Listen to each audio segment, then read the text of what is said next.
가장 큰 문제는 엔비디아가 ARM을 인수하는데 성공 가능성이죠. 인수 가능한지에 대해서 이야기하려면 그 배경에 지금 말하는 반독점에 관련된 부분까지도 커버를 좀 해야 되는 부분이 있어요. 미국이든 유럽이든 중국이든 지금 상당히 큰 거대 공룡 기업들의 파워가 커지는 부분을 제어하려는 게 좀 상당히 크죠. 그죠? 미국의 양당 정치 지도자들도 권력 집중에 대해서 우려를 표명하고 있고, 모든 시선이 이 빅테크 인수합병에 주목이 되어 있죠. 그래서 지금부터는 인수하기도 되게 힘들어지는 그런 상황인데, 1월달 설문조사한 게 있어요. 여기 설문조사한 게 있는데, 두 번째 내용을 보면, 두 번째가 뭐냐면 모든 전자상거래가 거의 절반 이상이 아마존으로, 그 다음에 트래픽의 3분의 2 이상이 구글이냐 페이스북 이런 쪽으로 되고 있는데, 이런 기술 기업이 가지는 경제적 힘이 미국의 경제에 직면한 문제라는데 동의하냐? 이런 질문이죠. 그랬더니 65%니까 많이 동의하죠. 그죠? 세 번째 그 질문은 이제 빅테크 독점을 해체, 시장 경쟁을 촉진하기 위해서 의원들이 나서는 걸 촉구하는데, 소위 말하는 페이스북을 해체시켜서 인스타그램이 다시 독자적인 회사가 되는 부분, 결국 이거를 지지하냐 반대하냐 그랬더니 여기도 59%죠. 민주당도 뭐 55, 리퍼블리칸도 61, 전체적으로 그죠? 지지를 하고 있는 거예요.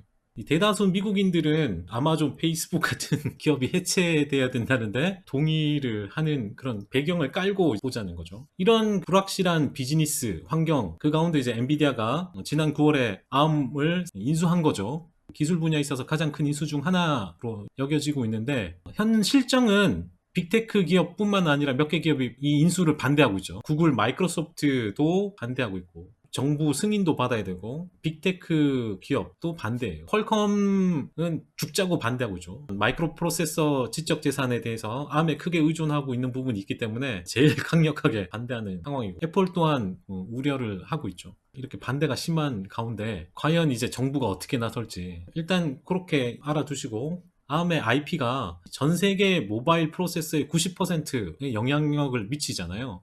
거의 ARM 기반으로 다 하니까. 그리고 주요 고객 또한 퀄컴과 애플이고, 만약 인수가 승인되면은 엔비디아가 퀄컴과 애플의 영역으로 뛰어드는 거에 대해서 상상하기 어렵지 않잖아요. 당연히 뛰어들겠죠. 그죠? 뛰어들 거라고 생각할 겁니다. 안 할 거라고 생각하지 않아요. 대부분 반대하는 기업들이 어떤 기업들이냐면 수십 년 동안 시장을 지배했던, 독점했던 기업들이죠. 여기 위에 나오는 기업들이. 그리고 반독점 혐의를 받고 있는 중이고, 기업들은 인수가 완료가 된다면 ARM 기술에 대한 어떤 엔비디아와 동등하게 중립적인 어떤 접근을 할 수 있는지에 대한 우려를 표명하는 거잖아요. 그래서 반대를 하는 거고,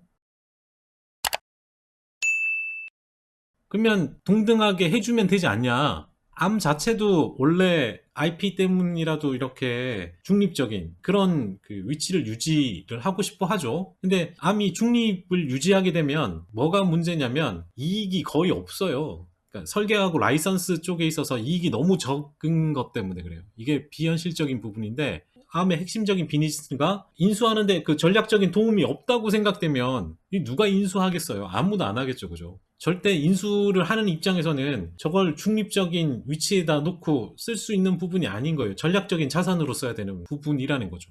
중립적이라는 부분이 뭐 모바일이 됐던 다른 여타, 특히 자동차 아이다사도 그렇고 여기에 독보적인 그런 부분이 있는데, 중립을 하다 보니 연간 매출도 저거밖에 안 되고 이익은 5천만 달러니까 시장에 있어서 이 영향력이 90%고 모든 암 기반으로 다 하는데 저거밖에 못 하는 거예요. 그러니까 소프트뱅크 손정희가 딱 들어가서 이걸로 돈이 될 거라고 생각했는데 이게 안 되니까 파는 거죠. 소프트뱅크가 대주주니까 중립적일 수 있었기도 했겠지만 시너지가 전혀 없고, 그냥 저 상태면 누가 IPO를 해서 상장을 한다고 해도 가치가 없을 수 있잖아요. 중립적인 어떤 그런 영역에 있고, 그냥 그러면 암을 인수하는 쪽에서는 결국 시장 점유율을 높이는 그 전략적 목표가 되어야겠죠. 전략적 인수를 한다는 것 자체는 결국 잠재적 인수자 엔비디아가 다른 쪽에 위협되는 걸로 간주하는 거죠. 그죠? 자, 지금까지 그런 이야기를 쭉 했는데, 그러면은 정부의 입장에서 특히 미국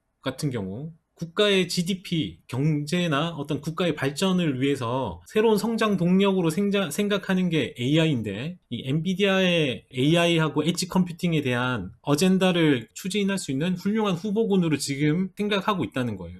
지금 엔비디아는 클라우드 이아스의 98%가 엔비디아의 GPU를 사용하고 있고, AI가 결정하는 엣지 장치에 대한 유비쿼터스 접근이 필요한 부분, AI를 견인할 수 있는 게 엔비디아라고 보는 시각을 가질 수 있다는 거예요. 경제를 강화시키기 위해서 AI가 필요하다는 거죠. 지금부터 2030년까지 이 부분이 가장 중요한 부분인데, 그래서 엔비디아는 최근에 AI 이야기를 계속하고 있는 거고, 엣지 디바이스로 이동하는 부분, 데이터 센터에서 엣지 디바이스로 이동하는 부분, 이것도 9월 달에 블로그에 보시면 언급을 하고 있고, AI 슈퍼컴퓨터는 인간이 코딩을 안 하고 AI 컴퓨터가 이 소프트웨어를 작성하는 거죠. AI가 실행되는 그 수조대 컴퓨터, 사물 인터넷, 이런 쪽에 대해서 설명해 놓은 거니까 보시면 되는데, 엔비디아와 그 ARM의 시너지 효과가 나는 부분은 결국 미래의 AI 기술 여기가 된다는 부분, 그걸 봐야 되는데요. 최근에 스마트폰의 대수가 계속 증가하는 게 둔화되고 있죠. 성장이 거의 정체죠.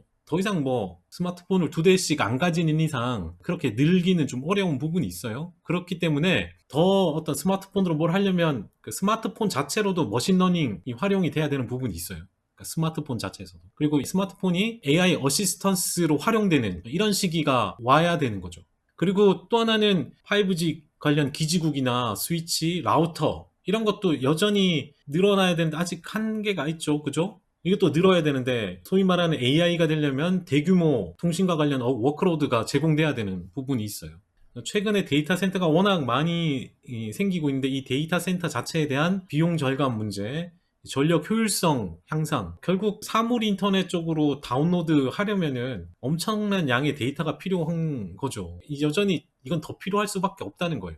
이런 잠재적인 이런 부분, 엔비디아와 ARM에 있어서 성장할 수 있는 세 가지 영역이 클라우드 데이터 센터, 계속 데이터가 늘어나고 그러면 데이터 분석에 필요한 클라우드 데이터 센터 부분, 기지국과 이 관련된 다운로드나 스트리밍 되는 결국 끝단의 엣지 컴퓨팅 쪽, 그러면 엣지 컴퓨팅이 되는 그 엣지 단의 디바이스, 그러니까 그 디바이스 안에 AI가 들어가는 거죠. 그만큼 그 수족의 장치, 그러니까 이런 게 합쳐져서 이렇게 역할을 해야 되는 부분이 있다는 거고, ARM이 합류가 되면 결국 AI 쪽에 있어서 네트워크 장비 쪽, 멜라녹스 이후에 네트워크 장비 쪽도 향후 10년 동안 32% 성장할 게 65%로 더 이렇게 성장할 수 있고, 데이터 센터 클라우드 쪽도 10년 동안 한 5% 엔비디아가 성장할 게 연 이렇게 5% 성장할 게 25%로 크게 더 성장할 수 있다는 거예요. 이 엣지 디바이스 쪽에 결국 ARM의 진정한 강점과 지배 영역이 있는데, 이쪽으로 가야 된다는 거고, 현재 이 엣지 장치들은 모바일 자동차를 넘어서 당연히 IoT라는 게 가로등, 주차 미터기, 여러 그 스마트 시티에 다 해당되는 그런 부분과 산업 자동화 모든 걸 포함하고 있잖아요. 그렇게 되는데, ARM 자체에서도 2035년까지 프로젝트 트릴리엄이라는 이 ARM 기반 장치에 이 엣지와 관련된 1조 개출하, 요걸 목표로 하고 있거든요. 그래서 그 플랫폼이 네오버스 플랫폼이라는 게 있어요. 서버 CPU, 인프라스트럭처 프로세서, 여기에 지금 ARM이 이미 대규모 투자가 들어가 있는데 엔비디아가 이걸 마저 그냥 구축할 수 있는 그런 거. 그리고 엔비디아가 계획하는 게 뭐냐면, 여기 서버 CPU하고 멜라녹스 데이터 프로세싱 이 DPU하고 ARM의 서버 CPU IP, 이걸 통해서 어떻게 해요? 엔드투엔드 실리콘을 개발하고 서버의 소프트웨어 플랫폼을 개발하는, 그러니까 이런 걸 다 할 수 있다는 거죠. 결국 지금까지 조용히 지금 엔비디아는 AI의 글로벌 리더가 되어가고 있는 상황이고, 지금의 어떤 상황은 모바일과 클라우드에서 얻을 수 있는 이득보다 AI에서 얻을 수 있는 이득이 훨씬 더 크다는 거예요. 지금부터는. 그 근거에는 2025년에서 30년 AI가 글로벌 경제 활동에 약 13조 달러에서 15조 달러를 더 추가로 이렇게 늘릴 수 있는 부분이 있고, 그거는 퍼센트로 1.2% 정도 매년 GDP를 성장시키는 효과가 있다는 거예요. 그럼 정부는 당연히 AI를 활성화를 더 빨리 시켜야겠죠. 그죠? 국가 경제를 키우는 주요 원동력이 될 테니까 향후에. 근데 현재는 AI로부터 얻는 수익이 거의 미미하면서 초기 단계이기 때문에 리더가 되지 않으면, 뒤에서 쫓아가게 되면 당연히 쫓아가기 힘들겠죠. 그죠? 채택이 가속화되면 더 격차가 벌어질 거고, 그 페널티는 더 가파르게 늘어날 겁니다. AI가 엑셀레이션 가속화되는 게 한 2022년에서 23년 정도로 보고 있고, AI에서 상당한 이득을 얻을 수 있는 마지막 데드라인을 2025년으로 보니까, 이때까지 AI에 관련된 걸 못하면 그 뒤에 따라가면 전혀 이제 경쟁이 없는 거죠. 자, 그렇게 AI와 관련돼서 앞으로 나가려면 프로그래밍 언어 자체도 보편적이어야 돼요. 여기에는 엔비디아의 쿠다라는 게 쓰이는 거고, 프로그래밍 언어 자체도 중요한데, 여기는 GPU, AI 머신러닝의 필수적인 요소이기 때문에 그런 거고요. 그러면 GPU는 당연히 뭐 엔비디아고, 쿠다라는 특별한 언어가 있고, 이걸로 지금 다 개발하고 있는 거잖아요. 그리고 지금 보는 이런 플랫폼 자체가 보편적으로 유니버스한 상태로 플랫폼으로 남아 있는 거고, 다만 AI가 이런 2025년까지의 어떤 혁신이 성숙 단계까지 이를 때까지 확실하게 엔비디아의 모습이 드러나지 않는 상태라는 거죠.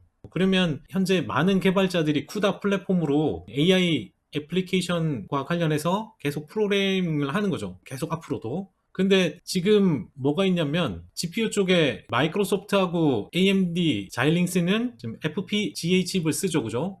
그 다음에 구글은 맞춤형 ASIC 또는 TPU를 하고 있죠. 근데 이거와 비교했을 때 엔비디아의 쿠다 쪽은 좀 이지어, 쉽고 좀 더 유연한 거예요. 현 상황이. 경쟁이긴 하지만 이쪽에.